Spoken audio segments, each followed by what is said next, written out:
home. So good afternoon, and thanks again for being here with us on News Now from Fox. I'm one of your many hosts, Christy Larson. And as I have talked about, some people looking forward to the new year, thinking it's a way to turn that new page. But you don't have to set yourself up major big goals. Sometimes we drop them by the end of a few days. But I talked with an expert who said it's okay to set yourself little goals and to also make sure that you focus on what's going to be really important in these next days, weeks, months ahead. And that's your mental and your spiritual health.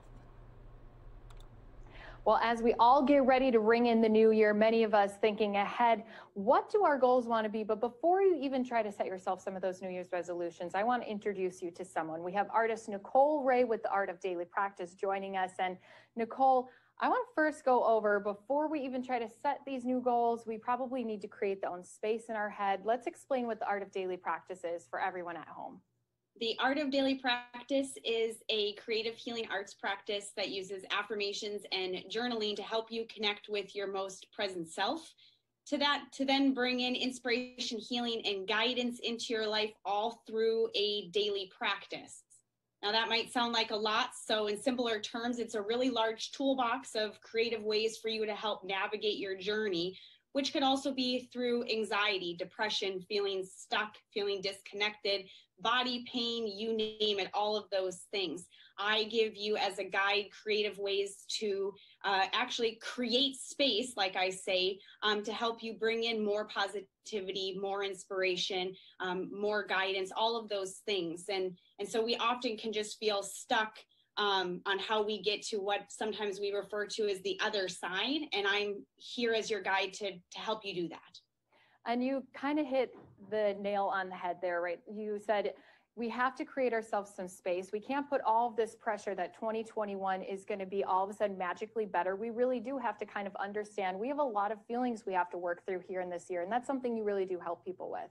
Yes, and so 2020 has been quite the year of sharing my practices, but prior to 2020, they were just as important because with the Art of Daily Practice, I'm all about sharing what it means to practice, how to see your life as a practice, how to have a daily practice, because we all have a lot going on. We have a lot of pressures we put on ourselves. We have a lot of things on our to-do list, and kind of the world around us, outside of 2020 has kind of pushed on. We need to have it all together. We need to keep going. We need to keep, juicing and meeting our yoga mat and journaling and all of these things. And I'm here to not add one more thing to your plate, but to help you kind of take that deep breath into seeing your life as a practice. And so 2020 has been just that, an actual practice. But prior to 2020, it was all about seeing your life as a practice, seeing it with love, or seeing it with, for example, confidence or faith or peace. This love that we need in our lives carries the space for the inspiration, healing, and guidance. Everything that we need is within us. And I'm here to kind of have you go within yourself. The only way to make it through 2020, which we still have a couple days left, is actually to go inward, which many of us have been doing already. Yeah. And one of the things that I think would be really important to show people, Nichole, is going to be actually what does a little bit of that practice look like. And I know I've done it with you personally as a coach, and you've helped guide me through things. You said, whether it may be I ask for guidance for things, I am affirmations together. Forgiveness is a huge one. So let's do one of those little practices here so that people at home could either write them down with us or maybe even close their eyes and take it in as well. Okay, so here we go, a mini practice. This is going to be a big nutshell in a short amount of time. When you sit down in front of me virtually or in a practice, we have to declare out loud that we have a daily practice before we can go any further. So just repeat after me. I have a daily practice. I have a daily practice.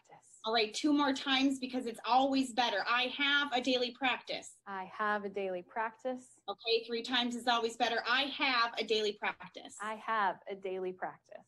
Okay, so some of you are like, daily? Really? I have to do this daily? I can't do things daily, or I get 4 days underneath my belt, which we're kind of coming up to that new year of, I don't know if I can commit to doing something daily even though I want to. we have a daily practice regardless if it happens every day. This ownership of these words has helped me in the last 7 years have more compassion and more grace when I do fall off the horse, when I do fall out of the wagon. I'm kinder to myself when I eat the bag of dark chocolate covered almonds, when I set forth to eat healthy. We know what we're coming into when we come into a new year. And so a daily practice can happen today with us right now and not for 2 years. It can happen every day and then not for a month. It can happen on Sundays. It can happen for 3 days and then not for a week and then 1 day. You have a daily practice. When you own the word daily and understand that you don't have to do it daily, you start to kind of work with what we call that monkey mind in yoga, the one that often punks us. It helps us see that no matter what, even if I slip up, trip over myself, get knocked down, that I am practicing and I'm going to get back up again because I have a daily practice. So the main point of that is to remember that you have a daily practice, and you'll hear me say that. Mm-hmm. So 2020, if we look at 2020, there's a lot of things that have come. There's a lot of what we would say heavy things, but there's also so many things that you and everyone listening has overcome, has accomplished, has went through. We're kind of focusing on 2021 and the idea of setting resolutions and goals. We need to stop altogether and realize that there are things that you never even put on your resolution list for 2020 that you have accomplished. Now, I don't usually like to say the word resolutions. So we're going to use the F word, which I know that sounds a little intense right now. It's actually forgive. We're going to use the word forgive and release. So forgive and release is a foundational practice within the art of daily practice to help you create space of the things that are heavy. Sometimes things can get so heavy that then they actually can cause you body issues, whether that's headaches or stomach pain or neck pain. So everything that we carry up in here, which is what I work with, I'm going to give you practices to help you kind of get it out of you. So I forgive and release means to give love a way in, or give positivity, give inspiration. You choose the word that feels well for you, a way into what is heavy so that you can see, capital S-E-E, a different way. So everybody knows right now what it feels like to just at one point in time be stuck and be like, how can I get around this? How can I get around the feelings that I've had of 2020? How am I supposed to go towards a new year? Well, we do that through the practice of I forgive and release. So there are 3 ways to use this practice when something heavy comes in: a thought, a feeling, emotion, an experience. That's where we use this. So you can speak it out loud. We'll only do it once this time, but I would say 3 times normally. Christy, you've done it 1,000 times with me, but let's do the practice out loud. So repeat after me. I forgive and release. I forgive and release. Okay, so remember, we're giving love or inspiration or positivity, what you need, a way into what it is that you're carrying so that you can see it differently. We don't have to worry about what's on the other side. We just need to do it. So if you're like, this artist, Nichole Rae, I'm not really sure about her. I'm not sure what she's saying. I'm not sure if I'm open. All I'm inviting you to do is just practice. Now, the second way of doing it, for example, if you were with a small group of family over the holiday and you had a feeling that came up, you can say it mindfully. So you actually don't say it out loud, you say it in your head. And then the third way is actually by writing it. So if you have a piece of paper, or you can do this after this stream, is to write down the words I forgive and release. And then you start to list what's heavy. So here are some examples. 1, I forgive and release 2020. Which means I give love, I give light, I give inspiration away into this year, because holy cow, it was quite the year. I forgive and release the pandemic. I forgive and release family members that have experienced COVID. I forgive and release the fear of the future. I forgive and release my routines changing. I forgive and release loss I may feel. I forgive and release feeling disconnected from myself and people. Forgive and release masks and wearing masks. I forgive and release, there can be lots of anxiety, different depressions, anything, any thought, feeling, emotion. We've got to clear space. Why do we clear space? Well, because it can get so heavy, like I was saying, that you can actually feel it. It manifests into things, which then all of a sudden you don't start to feel well, or you're tired, or you're fatigued. And that's your body's trying to say, hey, there's something going on up here. So I forgive and release is something that is not easy and it's not hard, but it's a practice. And it may seem kind of weird doing it right away. And I'm aware of that. But after 7 years, not a day goes by that I'm not using the affirmation, I forgive and release. So for 2020, I invite you to take a moment. You can write one thing down, 10 things down. You can go towards 108, I forgive and release, just to clear some space of this year. Because it's kind of like having a mason jar. If it was filled with dirty water, there's absolutely no way to put clean water in there. So you've got to pour it out. You've got to give the water a way out so you've got this open space. So then what else would I say for 2020 right now? We need to celebrate our wins. Hashtag wins. Nobody says hashtag out loud besides me, but I want you to make a list of your wins. I'm talking small wins, like you showered today, or you took a walk with the dog outside, or you texted a friend, or you cooked yourself a healthy meal. We have to reflect on the current year before we go into the new year. It's always been strange for me when we get close to the new year. You start to feel the pressure. It's not even 2021. We have the entire month of January just to get our feet wet, just to get warmed up into our intentions, into our vision.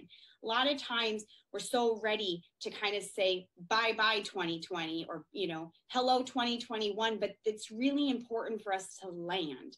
And when we land and we acknowledge our wins and how far we've come, that's going to help you see that you are capable, that you can do hard things, that you're stronger than you think.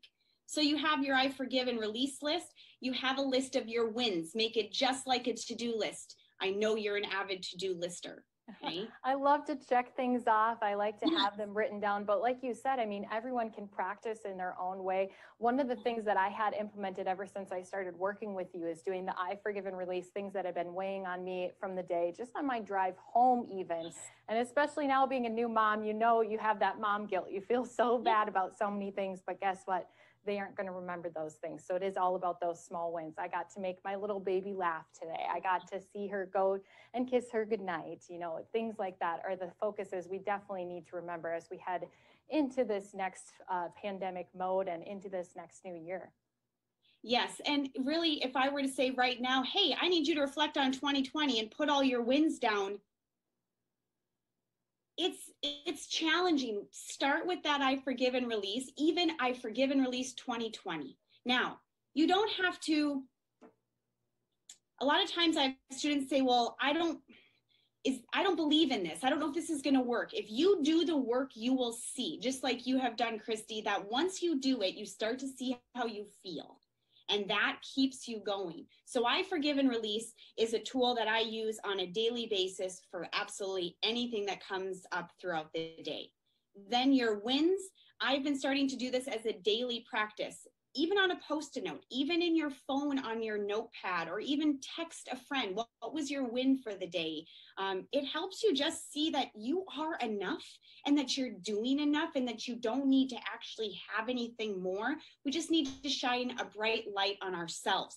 Not something that we're kind of told to do is to be proud of ourselves. So you've got those two practices that can just help ground yourself here. We really do need to reflect. You can even take those wins and write, I am celebrating affirmations if you want to get real festive.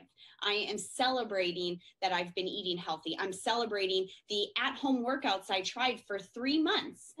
3 months ago. I am celebrating my daily walks. I'm celebrating my family. We are all sharing this as a collective, but nudging along in some of these practices can be really helpful. Yeah, just taking a different approach to looking at this past year and where we want to see ourselves in the next year. And as you talked about, there's a lot of different practices. We touched on a few of them. So Nichole, why don't you just tell people how they can get in touch with you if they do need a little more guidance to work on themselves just a little bit more into this new year? So artofdailypractice.com, you can do virtual one-on-one sessions with me. You can do group events. I have a course available called Honoring Your Journey right now that is going to help you tap into 2020, but then also go into 2021, which I have a collection of practices that I'm sharing. And also artist Nichole Rae on Instagram. I'm on there daily sharing I am affirmations, sharing different practices and tools. And so if you get a little nudge whatsoever of, hey, I kind of like where she's going, or she mentioned something, just reach out to me and say hello. Yeah, and I love following you on Instagram because it is just a nice little daily reminder of some things that we can either be working on ourselves or the way we can change our mindset. So thank you again to artist Nichole Rae with the Art of Daily Practice. And of course, if you want more, you can always stay tuned here on News Now from Fox.